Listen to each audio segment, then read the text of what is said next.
احتساب کے دائرہ کار سے نکال کر خود کو عام معافی یا این آر او دے دیا ہے، اور اب نیب کے چیئرمین کو وزیر اعظم کا ماتحت کر دیا ہے کہ نیب کا چیئرمین جسے سپریم جوڈیشل کاؤنسل برطرف کر سکتی تھی تاکہ اس کو تحفظ حاصل ہو، اب اس کی برطرفی کا اختیار صدر کو دے دیا گیا ہے، جبکہ آئین میں صدر وزیر اعظم کی ایڈوائس کا پابند ہے۔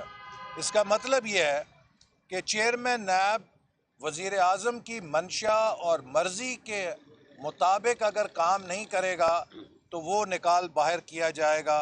تو اس طرح یہ حکومت نیب کو اپوزیشن کے خلاف اپنے انتقامی کارروائیوں کے لیے اور خود کو کسی قسم کے احتساب سے بچانے کے لیے استعمال کر رہی ہے۔ اب یہ قوم کھیل سارا جان چکی ہے۔ میں سمجھتا ہوں کہ اب حکومت کو اس کے جھوٹے احتساب کے دعووں کو پاکستان کا بچہ بچہ اس کی حقیقت کو پہچان چکا ہے، اور اب وقت اس حکومت کے یوم احتساب کا ہے جس نے بدترین مہنگائی دی ہے، ملک کو تباہ کیا ہے، اداروں کو بے توقیر کیا ہے، اور ملک میں ہر سطح پہ معیشت میں انتشار، سیاست میں انتشار، خارجہ پالیسی میں انتشار، ہر شعبے کے اندر آج انتشار برپا ہے۔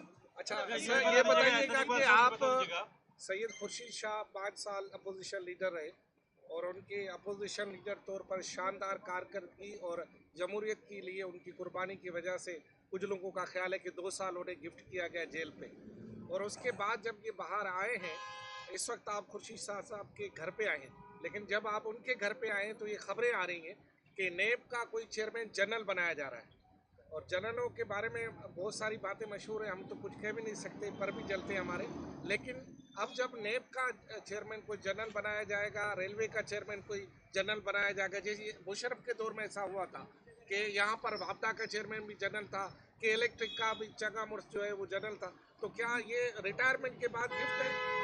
دیکھیے، ابھی تو یہ قبل از وقت ہے، کوئی ایسی باقاعدہ مصدقہ اطلاع نہیں، لیکن چیئرمین نیب کی تعیناتی کا قانون ایک درج شدہ طریقہ کار موجود تھا۔ وہ یہ تھا کہ لیڈر آف اپوزیشن اور وزیر اعظم کی مشاورت سے اس کا چناؤ کیا جائے تاکہ کوئی بھی فریق اس پر جانبداری کا الزام نہ لگا سکے۔ تو اس لیے میں سمجھتا ہوں کہ حکومت کو اس اصل قانون کی طرف واپس آنا چاہیے، وزیر اعظم کو لیڈر آف اپوزیشن سے مشاورت کا آغاز کرنا چاہیے تاکہ احتساب کے عمل کی جتنی بدنامی ہو چکی ہے مزید بدنامی سے اسے روکا جا سکے۔ یہ بتا دیجیے گا احسان اقبال صاحب، آپ کے قائد تو سویلین بالادستی کی بات کرتے ہیں، لیکن اب یہ اطلاعات آ رہی ہیں کہ لندن میں وہ اسٹیبلشمنٹ کے لوگوں سے ملاقاتیں کر رہے ہیں، اس پر کیا کہیں گے؟ آپ کو کس نے اطلاع دی ہے؟ جو اطلاع دیتے ہیں یہ اطلاعیں تو ایسے ہی چھپتی رہتی ہیں، لیکن ہمارا موقف بہت واضح ہے کہ مسلم لیگ نون اور پی ڈی ایم کی جماعتیں سمجھتی ہیں، اور میرا خیال ہے اس پہ اپوزیشن کا بحیثیت مجموعی اتفاق ہے کہ اب پاکستان کو بچانے کے لیے، وفاق کو مضبوط کرنے کے لیے ایک ہی راستہ بچا ہے کہ اس ملک کو ان لیٹر اینڈ اسپرٹ آئین کے مطابق چلایا جائے۔ اگر یہ ملک آئین کی حکمرانی پہ چلے گا، پارلیمنٹ کو عزت دی جائے گی، اور اس ملک کی عدلیہ آزاد ہوگی، اس ملک کی میڈیا کے حق آزادی اظہار رائے کو تسلیم کیا جائے گا، شہریوں کے بنیادی حقوق کا احترام کیا جائے گا، پھر پاکستان مضبوط ہوگا۔ پی ڈی ایم اور نواز لیگ پیپلز پارٹی قریب ہو رہے ہیں، کیا دیکھ رہے ہیں؟ دیکھیے، اب جو ہے وہ حکومت کے سختی کے دن شروع ہو چکے ہیں، اور جو مہنگائی کا طوفان اس حکومت نے عوام پہ ڈھایا ہے، اب عوام کا غیظ و غضب ہوگا اور یہ حکومت ہوگی۔ میرا آپ سے سوال یہ، آپ رہائی کے بعد آپ کیا سمجھتے ہیں محکمہ زراعت کا بھی کوئی کردار موجود ہے؟ وہ کس پوزیشن پہ سٹینڈ کرے؟ اور جیپ والی جو سرکار تھی 2018 میں نظر آئی تھی، چودھری نثار علی خان اور دیگر، وہ کس جگہ پہ سٹینڈ کرے؟ آپ کو کیا تجربہ کہتا ہے؟ دیکھیں، میں تو پہلے تو شکریہ ادا کرتا ہوں احسان اقبال صاحب کا تشریف لائے، اور عزت بخشی مجھے، میں ان کا شکریہ ادا کرتا ہوں. اور یہ ایک وقت تھا جو گزر گیا، اور یہ کوئی نئی بات نہیں ہے ہم لوگوں کے لیے، سیاستدانوں کے لیے. اور ہم سیاستدان ملک میں چاہتے ہیں کہ پارلیمنٹ کی بالادستی ہو، جمہوریت ہو. تو یہی ایک راستہ بچ گیا ہے اب ہمارے پاس کہ آئین اور قانون کے مطابق ہم جمہوری راستہ اختیار کریں، اور وہی راستہ ہے جو اس ساری مشکلات کا آسانی کا اسباب دے سکتا ہے. سر آپ کو قید کر کے شاہ صاحب آپ کو قید کر کے خصوصاً 2 سال، حالانکہ ادھر بڑے بڑے مقدمات میں بھی ایک ماہ میں ضمانت ہو جاتی ہے، آپ کو مسلسل قید کر کے کیا میسج دینا چاہ رہے تھے؟ آپ کو، یہ پارٹی کو، آپ کے خاندان کو؟ میں صرف نہیں تھا، میری ساری فیملی کو ان لوگوں نے پریشان کیا. اور یہ وقت آتا ہے اور ہم سادات تو اس چیز سے ہلے ہوئے ہیں اور کوئی مسئلہ نہیں ہے. اور یہ آج کی بات نہیں ہے، ایوب خان سے لے کے ہم آج تک اس مشکلات کو جھیلتے آ رہے ہیں. تو میسج کیا بھی ہے، مگر پھر ہم آئیں گے انشاءاللہ، پوری کوشش کریں گے کہ اپوزیشن اپنا جو سسٹم ہے ان کا، اس میں مضبوطی کے ساتھ ایک ساتھ رہے، پارلیمنٹ کے اندر بھی باہر بھی. ہماری کوشش ہونی چاہیے. اور کیونکہ جو مخالف ہے وہ ہم سب کا مخالف نہیں ہے سیاستدانوں کا، یہ مخالف ہے غریب عوام کا جو اس نے دھوکہ دیا. میں ایک اور مطالبہ بھی کرتا ہوں کہ جن لوگوں نے آرٹیکل 62 63 کی خلاف ورزی کی ہے، اس میں دیکھا یہ جائے کہ آیا وہ آرٹیکل 62 63 کہتا کیا ہے. یہ کہتا ہے کہ امانت داری اور اس میں خیانت نہ ہو، دھوکہ دہی نہ ہو. اور عمران نے تو کھل کے دھوکہ دہی کیا ہے.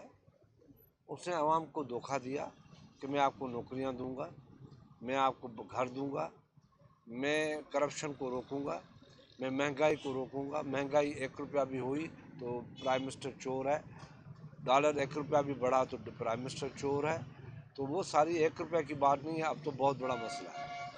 تو یہ جو دھوکہ دیا، سپریم کورٹ کو کم سے کم سارے 100 موٹو لیے یہ بھی لینا چاہیے کہ ان کو اگر کسی شخص نے کسی ادارے نے نہیں، شخص نے ذاتی خوشامد میں آ کے امین اور صادق کہا ہے اور 62 63 پہ پورا اترنے کی بات کی ہے، تو اس کو سامنے رکھ کے ری وزٹ کرے اس ساری چیز.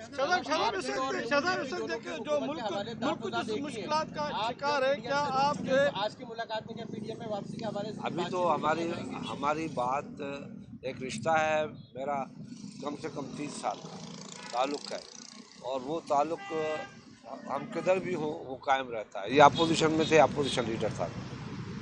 یہی عمران خان روٹ کے گیا تھا، میں منا کے آیا تھا. یہی ان کی پارٹی تھی. اسپیکر کو میں نے کہا تھا کہ ان کو بقایا جات جتنے بھی ہیں دے دیں. پی ڈی ایم کے حوالے سے بتائیے، آج کی بات میں نہیں، کوئی بات نہیں. ہماری یہ ملنا بھی ایک چیز ہے نا، ملنا بھی ایک شاہ صاحب آپ نے یہ احسان نہیں کیا عمران خان پہ کہ آپ نے اس کو رٹے کو یہاں بلایا اور اس کو اسمبلی کا دروازہ دکھایا اور اسی نے اسی اسمبلی کی بے توقیری کی؟ یہ گناہ تو آپ پر جاتا ہے. نہیں، وہ پہلے دن سے یہ بات کہتا تھا، جب اپوزیشن میں تھا وہ اسمبلی کو نہیں مانتا تھا، اور آج بھی اس بات پہ کھڑا ہوا ہے. ایک ہی فیصلہ اس نے اچھا کیا ہے کہ جو پہلے کہتا تھا پارلیمنٹ کے لیے خیالات تھے، وہ آج بھی اس کے وہ، اس لیے وہ بے توقیری کرتا آ رہا ہے. مگر کوئی احسان نہیں ہے. مولا مشکل کشا نے کہا ہے جس پہ احسان کرو اس کی شر سے ڈرو. میں نے جو احسان کیا ہے اس کی شر سے مجھے ڈرنا چاہیے. صاحب یہ بتا دیجیے گا، میرا آپ سے سوال یہ ہے، ان 2 سالوں میں آپ کے پورے خاندان کو تکلیفیں پہنچائی گئی، لیکن آپ رہا بھی ہو گئے، آپ کا بیٹا ابھی بھی جیل میں. آپ کو اس دوران ایسی آفریں کی گئیں کہ پیپلز پارٹی چھوڑ دیں، ہم سے صلح کر لیں، عمران خان پر تنقید کرنا چھوڑ دیں تو ساری باتیں بن جائیں گی، ایسی کوئی آفر ہوئی؟ اس لیے نہیں کی گئی کہ ان کو پتا تھا میرا کہ یہ نہیں کرے گا. خام خواہ ایکسپوز نہ ہو جائے نا، کل میں کہہ دوں اور واقعی کوئی ایسی بات نہیں. سر مولانا روڈوں سے اپنے گھر چلے گئے، کیا سمجھ رہے ہیں اب ملک صحیح سمت میں چلے جائے گا؟ کون کے گھر؟ مودی صاحب روڈوں سے اب گھر چلے گئے. دوسرا مولانا تو تیار ہے. نہیں، دیکھیے میں سمجھتا ہوں کہ حکومت نے جو بھی معاہدہ کیا ہے، ہم اس بات پہ تو ضرور مطمئن ہیں کہ ملک مزید تصادم سے بچ گیا ہے، چونکہ سیکیورٹی کے جو ہمارے اہلکار ہیں ان کی جانیں شہید ہوئیں اپنی ڈیوٹی ادا کرتے ہوئے، اور ایک خطرہ تھا، لیکن کن شرائط پہ یہ معاہدہ کیا گیا ہے وہ قوم کا حق ہے کہ وہ بتایا جائے، اور ہم نے کہا ہے کہ قومی اسمبلی کو آگاہ کیا جائے، کیونکہ یہ معاہدہ کوئی پاکستان کا ایٹمی پروگرام کا فارمولہ تو نہیں ہے کہ جو اسے خفیہ رکھا جانا ضروری ہے۔ قوم کا حق ہے کہ اسے پتہ چلے، اور جو سیکیورٹی کے ہمارے اہلکار شہید ہوئے ہیں ان کے خون کا بھی تقاضا ہے کہ قوم کو پتہ چلے کہ حکومت نے کیا معاہدہ کیا۔ جی شاہزاد آپ پرانے سیاسی پارلیمنٹرین ہیں، اس وقت جو ملک میں موجودہ مسائل ہیں مسائل کو درپیش نظر رکھتے ہوئے آپ پی ڈی ایم اور پیپلز پارٹی کو نزدیک لانے کے لیے کوئی ثالثی کا کردار ادا سر کریں گے؟ ہر جمہوری ورکر کا یہ کام ہے کہ جہاں بھی کوئی مسئلے پیدا ہوں جمہوریت کو مضبوط کرنے کے لیے کوشش اپنی جاری رکھے، آپ بھی جاری رکھیں، میڈیا بھی جاری رکھے۔ میڈیا کا بھی ایک بہت بڑا رول ہے، اور آج جو میڈیا فیس کر رہی ہے وہ شاید تاریخ میں ضیاء الحق کے زمانے میں بھی ان لوگوں نے یہ فیس نہیں کیا ہوگا کہ میڈیا پرسنس کو اٹھایا جائے، مارا جائے، زخمی کیا جائے، گھسیٹا جائے، تو نہیں ہوا ہوگا۔ تو اس میں آپ کو بھی اپنا ایک رول ادا کرنا چاہیے، میڈیا کو بھی، اور ہمیں بھی اپنا رول ادا کرنا چاہیے، جو جہاں پہ ہے وہ ادا کرنا چاہیے۔ Thank you. مہربانی